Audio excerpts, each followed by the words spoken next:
Amii saba kootuub baga gara amii saba kootuubitti nagaan dhuftan hordoftoonni chaanaalii kanaa baga nagaan gara kanaatti dhuftan isiniin jedha. Namoonni kanaan dura wajjiniin barachaa turre waa hedduu dhimmoota teknooloojiif wantoota kana fakkaatan hedduu isaanii wajjin baranneerra. Keessattuu dhimma moobaayilii akkaataa fayyadama moobaayilii siitiingoota isaaniif appilikeeshinoota kan kompiitaraaf laaptooppii garaagaraa barachaa turre gara fuulduraatti illee wanti barannu hedduun isaanii jiraatu. Keessattuu sooshaal miidiyaa garaagaraa yeroo fayyadamnu akkaawuntiin keenya nurraa yoo haakki godhame akkamitti akka deeffannu yookaan immoo kan nama kan biraa haakki akkamitti gochuu akka dandeenyu hedduu isaanii illee gara fuulduraatti hin baranna. Har'aaf dhimma teelegiraamii wajjiniin wanta wal qabatu wantoota hedduu irraa barattuudhaan yaada wantoota 4-5 ol kan of keessatti qabatan asirraa isin barsiisa. Akkuma isin koomantiif laayikii sheerii garaagaraa na jajjabeessaa turtan anis jabaadhee kunoo ammas barnoota tokkotti dhufeera. Keessumattuu koomantii irratti gaaffii isin na gaafattan irratti hundaa'ee inbooksii garaagaraadha waan na gaafattaniif gara kanatti dhufeera. Namoonni chaanaalii kanaaf haaraa taatan si'a tokko yuutuubii seentanii akkuma loogoo irraa argitan kana amii saba kootuub kan jedhu kana search gootu bifa kanaan gaafa isinii baasu mallattoo bilbilaa sanatti buutanii sana booddee ol kan jedhu irra gootu. Akka kanatti ol yoo isin gootanii bifa notifiikeeshinii garaagaraadhaan dhufee daayirektii barnoota asii gadhiifamu yeroo isin yuutuubii keessan bantan dhufee isiniif gala waa hedduu walirraa baranna jechuudha. Amma gara barnoota sanatti gaafa seennu teelegiraamii koo kanatti gaafa seenu kunoo bifa kanaan naa fida. Amma yeroo baay'ee teelegiraamii yeroo fayyadamnu siitiingoota isaa teelegiraamii duwwaaleetti hin ta'in waasaappii, vaayibarii, iimoo wantoota garaagaraa instaagiraamii yeroo fayyadamnu siitiingoota isaa wallaaluu irraa kan ka'e baay'ee faayidaa nuyi itti fayyadamnu caalaa miidhaa isaatu nu miidha. Keessattuu istooreejiin keenya faa dafee guutaa, appilikeeshinii moobaayiliin keenya dafee biizii ta'a. Wantoota kunneen fala isaa dhabnee yeroo rakkannu ni mul'ata jechuudha. Keessumattuu ijoolleen keenya baay'ee siitiingii yeroo hin godhannetu mul'ata gadi ta'ee fi kanaaf istooreejiin keenya fakkeenyaa fi teelegiraamii yeroo fayyadamnu utuu nuyi hin barbaadiin viidiyoo fi footoo nuyi ilaalle hundumtuu dhufee nurra gala. Utuu nuyi buusuu hin barbaanne dhufee bu'ee iddoo qabata jechuudha. Inni kun immoo baay'ee namoonni baay'een keenya teelegiraamii akka fayyadamnu beekamaadha. Guyyaa nuyi viidiyoo footoo ilaalaa deemnu kana hundumaa dhufee istooreejiin keenya guute wantoota moobaayilii keenya keessaa barbaachisoo ta'an diletii goona jechuudha. Sanatu hin argini istooreejii keenya bal'ifachuudhaafi.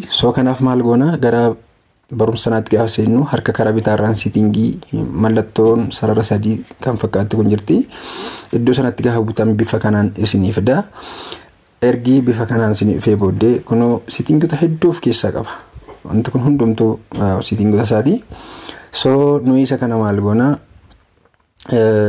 faayil anda manaajer kan jedhu jira. Daawunlood manaajer speeshaal siitingii paaswoord lookii qaba. Yuuzarneem faayindarii maay piroofaayil waan baay'ee of keessaa qaba.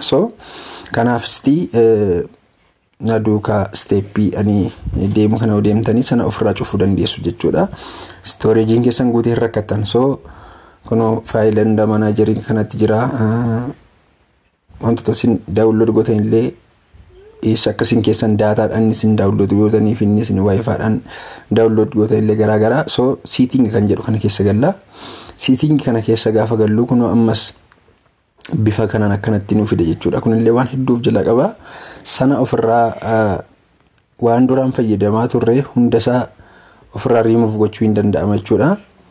Isa jalqabaa kunoo seeftuu galaarii kan jedhu kan isin argaa jirtan kana isa kana asii oon ta'ee jira yoo ta'e daayirektii dhufee isin irratti ituu isin hin barbaadin viidiyoo sana daawunlood isin irratti godha. Sagalee isaa ta'u wantoota garaagaraa daawunlood isin irra godha. Kanaaf seeftuu galaarii kana iddoo kana keessa seentanii steeppiin deemaa dhufe kana warra duukaa jirtan ofiirra keessu jechuudha. Sa'oon irra jiru kana sana booddee al tokko gara oliitti na duukaa deemtanii kunoo wantoota kanaan dura immoo irratti gadhiifamanii turan irraa dileet gochuu barbaaddanii data and storage kan jedhu iddoo kanatti jira. Kunoo namoonni baay'ee iddoo kana hin beekanii data and storage gaafettan kunoo kanatti sinii fida.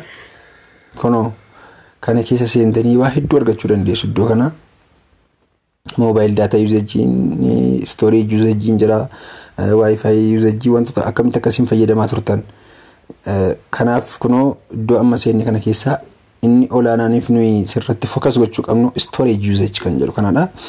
Storage usage keenya kana si'a tokko gaafa cuqaasnu kunoo bifa kanaan jira. Fakkeenyaaf 139.8 meegaabaaytii dura iddoo qabate jira. Yaa waan setting isa sirreeffadhe waan jiruuf iddoo isaas waan beekuuf yeroo baay'ee waanan keessaa clear yookaan immoo keessaa delete godhachaa ooluuf akkanatti meegaabaaytii 139.8 duwwaa qabaate kan namoota kan biraa garuu 3GB 4GB waan hedduu ofirratti qabatee namoota dhiphisa jechuudha. Kanaaf maal gochuutu nurra jiraata. Isa kana clear cache kan jedhu kana olii isaarra keenya jechuudha. Hunda isaarra kun kanatti gaafinu isarratti gaafa cuqaasnu kan footoo hambisnee viidiyoo balleessuu barbaannu ta'e viidiyoo hambisnee footoo balleessuu barbaannu ta'e dookumentii wantoota garaa garaa nuyi dookumentii gooneef voice and message sagaleedhaan message nu ergaman other files faayilota garaa garaa nutti ergaman kana yoo tokko tokkoon keessaa select goone for example viidiyoo duwwaan balleessuu barbaada taanaan mallattoo raayitii kana irra godhee warra irraa delete gochuun barbaadne immoo irraa kanatti kaasee sana booddee jallaarra bifa diimaa kanaan clear cache kan jedhu kun jira. Keessa irratti yoon cuqaase irraa naaf kaasachuudha. For example amman all godhee hunda isaarra gochuu danda'a kanatti mallattoo raayitii inni isin itti gootan irraa delete gochuu barbaadden waan ta'eef amma kanarra godhee akkasitti clear cache gaafa godhu kunoo 139 qaba inni ture sila clear cache koo fuuldura impt jedheera amman space qaba jechuudha 198.8 sila ture space naa bal'ateera kan keessan 3GB 4GB isaa ol ta'uu danda'a. Kanarraa waa hedduu akka bartaniif akka itti gammaddan hedduu tokko abdadha. Inni kan biraan yeroo moobaayilii keenya fayyadamnu for example ija keenyatti akka toluu fi yookaan fuuldura isaarra kan jiru yeroo nuyi fayyadamnu kalariin irraa mul'atu suni halluunsaa yoo guyyaadha ta'e baay'ee dukkanaadha yookaan daarkiidha yoo ta'eef ija keenyatti mul'atu halkan ta'ee immoo yoo baay'ee adiidha ta'ee ija keenya miidhagati ta'ee fi kunoo gara duubaatti steepii tokko ergi deebitanii booddee kan akkuma argaa jirtan mallattoo goldiidhaan jira bifa warqeedhaani. So zeem kan jedhu kanatu jira kunoo iddoo kana isatti si'a tokko gaafa buutan kunoo kanatti halluu barbaadan si filachiisa. Amman guyyaa fayyadamuu barbaada yoo ta'e amman fakkeenyaaf baay'ee naan argatu iddoo ifa baay'ee ifoo keessatti fayyadamuu barbaada yoo ta'e kunoo waayitii kanarra kanatti godhe sorry akkuma isin argaa jirtan kana kunoo boardingoo waayitiitti jijjiirameera. Yoon sanaan barbaadu immoo ta'e halkan immoo ta'e ammas kunoo iddoo kanarratti deebi'ee cuqaase kunoo daarka kan jedhu kana jira bifa kanaan ija koo akka inni miidhuu hin dandeenyetti fayyadama jechuudha.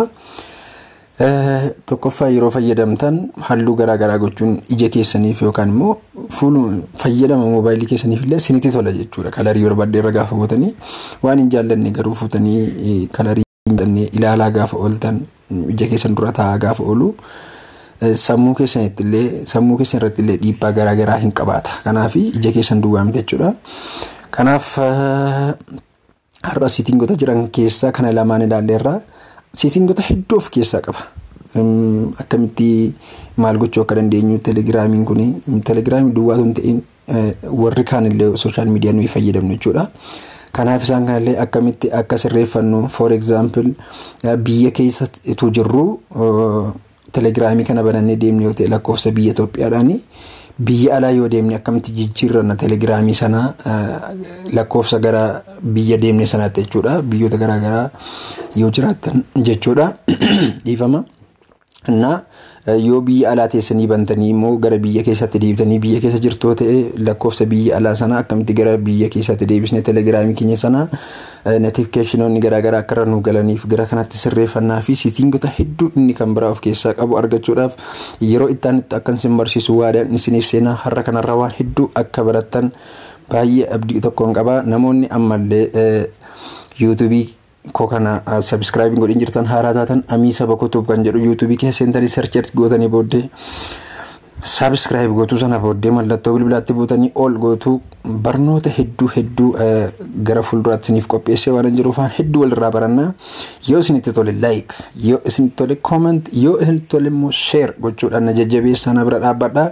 Kana waan gootaniif hedduu tokkoon isin galateeffadha, isinin jaalladha.